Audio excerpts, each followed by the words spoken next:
အားလုံးပဲမင်္ဂလာပါဒီနေ့ကကျွန်တော်ဗာပြောပြပေးမှန်းလဲကျွန်တော်ဒီ Samsung Desk ကြောင်းပေါ့ Samsung Desk ကြောင်းကိုဗာပြောပြကျွန်တော်တို့ဆိုင်နေမှာ Samsung ကဖုန်းမှန်လဲတယ်ဆိုဗျာ Samsung တစ်လုံးကအနည်းဆုံးကိုဒီ Note 10ဆိုရင်9သိန်းကျော်လောက်ရှိ9သိန်းကျော်လောက်ရှိရင်မှန်လက်သွားတယ်ဗျာမှန်လက်သွားရင်ဘာသုံးလို့အဆင်မပြေတော့ကျို့ဆိုဒီဟာဗျာတဲ့ data တွေလည်းပြန်လို့ခြင်းတယ်ဗျာတဲ့ data တွေလည်းပြန်လို့ခြင်းတယ်တခါလေကြာရင်အဆင်ဒီ Samsung ကလည်းပိုးနေဒီလုံးသွားရောင်းရင်လေဗျာဟိုလောက်ပဲရမှာစပြားစီးလောက်ပဲရမှာအများဆုံးသေးတယ်မှာအများဆုံး9000 6000တသိန်းလောက်ပဲရမှာဘာဖြစ်လို့ဆိုမှန်စီးကလည်းဘာသုံးလို့မရအောင်လုံးလိုက်ဒီကျွန်တော်ညီမတို့ဒီ Note 10 SE တစ်လုံးရှိ Note 10 sorry Note 10တစ်လုံးရှိ Note 10အဲ့မှာဒီကောင်ကအကုန်ကောင်းတယ်တော့မှန်လေးကမှန်9သိန်းဆိုမလဲတော့ဘူးဆိုပေမဲ့ခုတော့မှဘာလုပ်လို့ရလဲကျွန်တော် Samsung Desk နဲ့ကျွန်တော်တို့ဒီကောင်တွေ mini PC တော့သုံးလို့ရSamsung Desk ဆိုပြီး Samsung Desk ကပေါ်လာတော့ကြာပြီသူ့ရဲ့ Samsung သူကဘယ်လိုလဲဆိုတော့ကျွန်တော်တို့ဒီ Samsung ကို mini PC လိုမျိုးကျွန်တော်တို့ဒီသုံးပြီးတော့ဗျာအခြား Android တွေတော်တော်များများပါတယ်ဒါပေမဲ့ Samsung Desk ကတော့ပုံမိုက်တယ်တော်တော်များများကဒီဖုန်းကနေပြီးတော့ဒီချိန်ပြီးတော့ဒီဖုန်းမှာ Desk ဆိုတဲ့ဟာလေး online ပြီးတော့ကျွန်တော်တို့ဒီဘယ်လိုပြောမလဲဆိုတော့ဒီကျွန်တော်တို့ဒီ monitor မှာကျွန်တော်တို့ AC သုံးလို့ရတယ်ပေါ့ဗျာဒီ monitor မှာသုံးလို့ရတယ်ကျွန်တော်ပြပေးမယ်ဒီမှာဆိုရင်ဒီလိုမျိုး monitor မှာကျွန်တော်တို့သုံးလို့ရတယ်ဒီ broken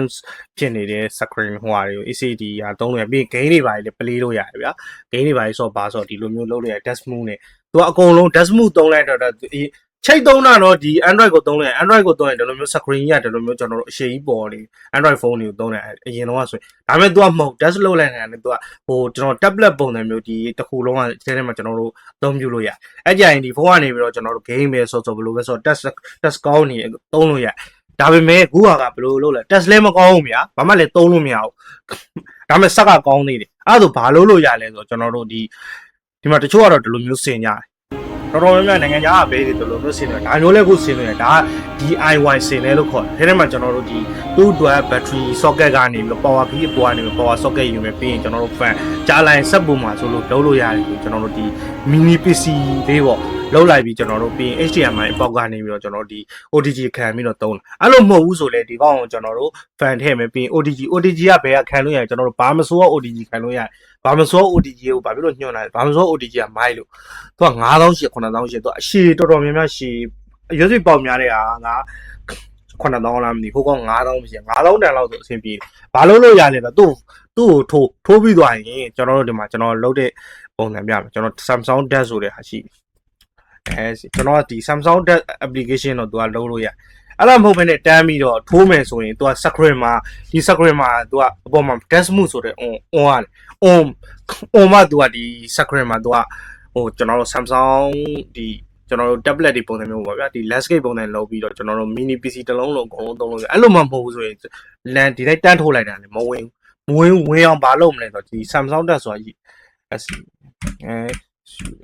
Samsung Desk Samsung sorry Samsung Desk ဆိုဒီ Samsung Desk application ဆွဲလာ application တွဲထားလိုက်တွဲထားပြီးကျွန်တော်တို့ဒီမှာတရားကိုကျွန်တော်ကြိုးထိုးလိုက်ရင်သူကဒီလိုပုံစံလေးပေါ်သွားလိမ့်ဟုတ်လားအဲ့လိုလေးဝင်သွားလိမ့်ဒါကဝင်သွားတယ်ဆိုရင်ဒီထဲမှာနှိပ်လိုက်ရင်တော့နှိပ်လို့ဒီ screen ကဒီ touch screen ကလုံးတယ်ဆိုရင်တော့တို့နှိပ်လိုက်တယ်ဆိုရင်အဲထဲမှာဒီ PC နဲ့လည်းဒီတကယ်လို့ monitor မရှိဘူးဆိုဒီ laptop တို့ပေါင်းနဲ့သုံးလို့ရတယ်အဓိက touch screen အဲ့လိုမဟုတ်ဘူးဆိုရင်ဒီလိုထိုးသွားရင်ကျွန်တော်တို့က HDMI ပေါက်ကိုဒီကနေပြီးတော့ဒီ USB ကနေပြီးတော့ကျွန်တော်တို့ဒီဘယ်လိုပုံမျိုးလဲဆိုတော့ကျွန်တော်မှဆိုဒီ USB ကပွားတယ်ဗျာဒါလိုမျိုးပွားတယ်ရှိဒါနဲ့ထိုးပြီးတော့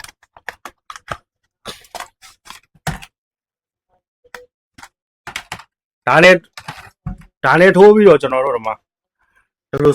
HDMI ထိုးလိုက်တာနဲ့ဒီကောင်ကတန်းပြီးတော့ desk move ဝင်အောင်အဲ့ဒါဆိုကျွန်တော်တို့ဘယ်လိုလုပ်သုံးရလဲ mini PC လေးသုံးလို့ရတယ် mini PC သုံးတယ်ဒါကကျွန်တော် Samsung ဒီဖုန်းအစုပ်တွေကို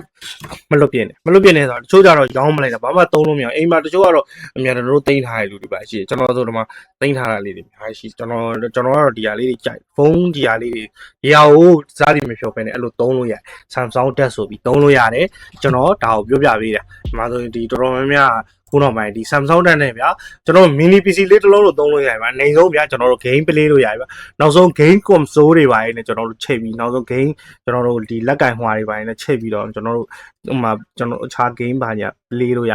ဒီ DIY ဆင်ဖို့ဆိုဒီဟာမပူချင်ဘူးဆိုရင်အခြားကျွန်တော်တို့ fan တွေခံမယ်အခြားကျွန်တော်တို့ဒီကျွန်တော်တို့ PC က fan တွေလည်းထည့်ပြီးသုံးလာဒါကတော့ power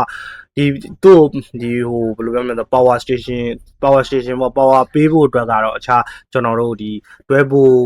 ဒီပါတွဲဖို့ 5 ဖို့ရှိတယ် circuit ပြားလေးတွေရှိတယ်ဒီ converter လေးတွေလို့ရှိတယ်ဒါလေးတွေဝယ်ပြီးကျွန်တော်ဆင်းလိုက်အဆင်ပြေ DIY လောက်လိုက်အဆင်ပြေဒါကိုကျွန်တော်ကဒီ Samsung တက်အကြောင်းလေးကျွန်တော်ဒီဟာလာ share နဲ့လာလုပ်ပေးတာဒါ